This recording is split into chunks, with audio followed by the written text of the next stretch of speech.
Chapter 5. Page 147. Very first line. Syme has vanished. Syme has vanished. Were you surprised? Well, Winston told us. Winston, yeah, I kind of smile in this chapter. Syme vanished. I'm like, huh, of course he did. Know-it-all. Goody two-shoes. You know, like I actually know the guy. But just based on that, you know, Syme had ceased to exist. He had never existed. That doesn't blow your mind anymore, does it? The fact that they can do that blows your mind, but the fact that Syme never existed. There's no proof Syme ever walked this earth. If I start to question that, I'm like, well, let me look up the old time cards, the old punch cards, the old work schedule.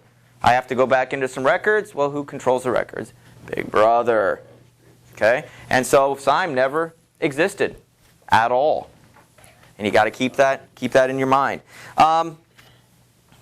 Bottom of 150. Back in the here's another one of those observational moments that is very interesting, I think, because Winston just kind of observes Mr. Charrington walking around his shop. Okay, and he says he walks around and he fiddles around with all of his stuff, just kind of like in mild amusement, just moving it around, just like you're a collector, not really like you're there to sell it. You understand the difference? Because Winston's staying there. He goes there a lot. Hey, you want to try this? You don't have one of those? Oh, you have one of those? Well, then buy this one. Oh, you should see this. This is awesome. You like that coral? You're going to love this? That would be selling, right? But he doesn't do that. He just kind of seems to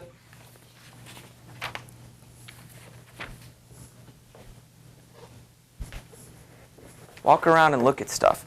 Look at that, bottom of 150. Wandering around his worthless stock with his long nose and thick spectacles and his bowed shoulders and the velvet jacket, he had always vaguely the air of being a collector rather than a tradesman.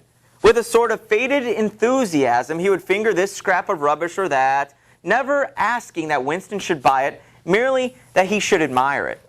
Now, I told you the exposition was predominantly thrown in the first part. The second part is more about characters and finding out new things. We found out a lot about Julia.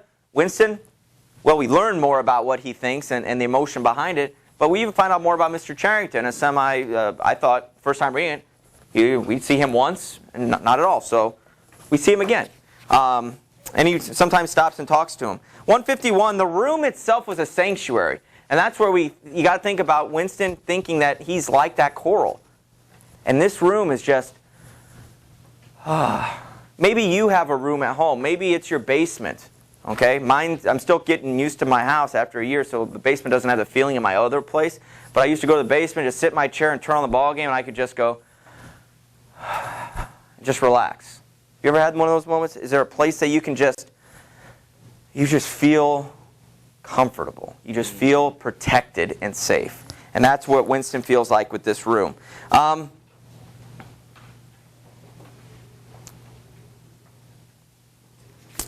We see more about her opinions. 153. I kind of alluded to this previously, where he's talking about, excuse me, where is it at? Oh, she gives her opinion, excuse me, right in the middle. In her opinion, the war was not even happening. The rocket bombs that fell daily on London were probably fired by the government of Oceania itself, just to keep people frightened. During the 2 minutes, her great difficulty was to avoid bursting out in laughter. So even though she goes through everything, okay, her 2 minutes of hate is more like, look how stupid they are. You know, just laughing and mocking. This is what we probably call a conspiracy theorist. You know, there are conspiracies pertaining to whether America had a hand in 9/11. Have you heard this one? Yeah. Okay, those are conspiracy things where maybe there's some proof, maybe there's not. It just seems to be a radical notion. Winston's like, what are you talking about? She's like, oh yeah, those bombs? We're doing that to ourselves to keep people in line, to keep people frightened. He doesn't quite agree with that. And that's where we really get to see them going back and forth about what they truly believe pertaining to the party. The bottom of 154, then spreading around on 155, he tried to make her understand. Do you realize that the past, starting from yesterday, has been actually abolished? Every record has been destroyed or falsified. History has stopped. Doesn't that bother you? She's like, he goes, no.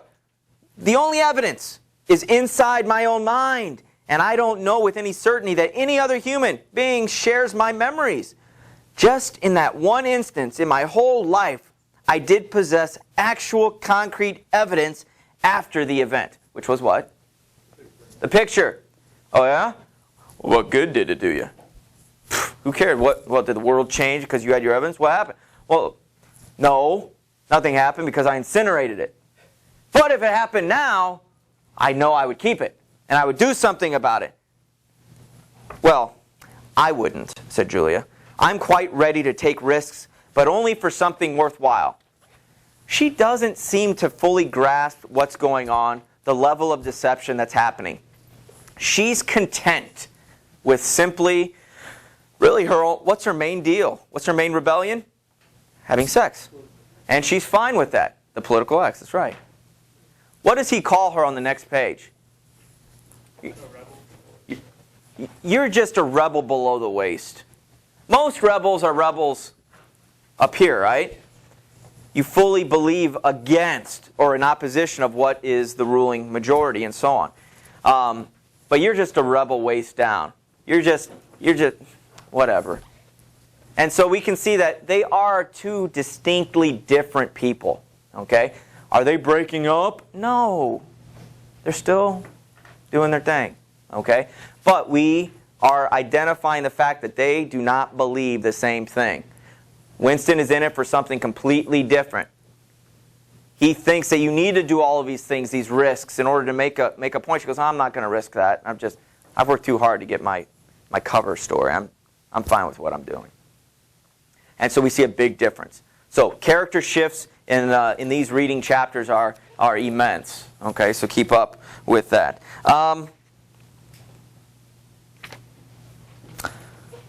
Chapter 6, 157 and so on. Winston actually gets to speak with O'Brien, the high-ranking inter-party member. I think the first time he mentions O'Brien, he says, I've seen him maybe a dozen times over the last countless years. So it's not like I see him every year or every day. He's my boss. It's routine. Bumps into him every once in a while. And it's not like I talk to him. They haven't talked or spoken. Winston believes that they shared a glance after that initial 2-minute hate. Can you remember that? And even O'Brien is the one Winston is writing for. And he's had dreams about O'Brien, where O'Brien talks to him and says, we will meet again in the place where there is no darkness. Okay? All of these things and elements, that's before we, the reader, have ever heard O'Brien open his mouth, outside of screaming at the telescreen. Okay? So we see on 157, 158, the 10th edition. I have the 10th edition. It's not due to appear for some months, I believe, but a few advanced copies. It's kind of like saying, you know what, I have how many Harry Potter books are there? 7? I actually am in possession of the 8th Potter book right now. Do you want to come over and see it? If I liked Harry Potter, I'd be like, yes. Remember what Simon was working on? What edition? 11th edition. Right? The 10th hasn't even come out yet, and they're already working on the next one. Okay? But he says, hey, and the telescreen's always up here. O'Brien puts his back to the telescreen on a piece of paper, writes out his address. Why don't you come over sometime? I'll let you take a look at it. Okay? And so we have O'Brien doing something out of the view of the telescreen. You think that makes Winston feel pretty good? Probably a little bit. Because they've never spoken directly about the Brotherhood, Goldstein, their discomfort about the whole thing. It was just a glance, a parting, quick, I look, and then I move on. That was it. Okay? And so this makes him feel good. Bottom of 159, that last paragraph, I like this paragraph. Because Winston, as we already talked about, he's not very optimistic about things. He knows that the end, he says that the end is coming. I will end up in the ministry of, was it peace? Life, love, of course. Ministry of love. He knew that sooner or later he would obey O'Brien's summons, perhaps tomorrow, perhaps after a long delay. He was not certain. What was happening was only the working out of a process that had started years ago. The first step had been a secret, involuntary thought. The second had been the opening of the diary. He had moved from thoughts to words and now from words to action. Political acts. The last step was something that would happen in the ministry of love. He had accepted it. The end was contained in the beginning. So the moment he started on this path, and really it was a path that he couldn't even control because the first thought was a subconscious thought that happened. But he knows that it's going to end there. He's seen it. He knows what's going on. Okay, that's why he was saying earlier, we are dead. What, first chapter in the whole book, didn't he say, they're going to get me? I know they're going to come and get me at 9 and put a bolt in the back of my head? Not a very positive outlook and so on. Okay?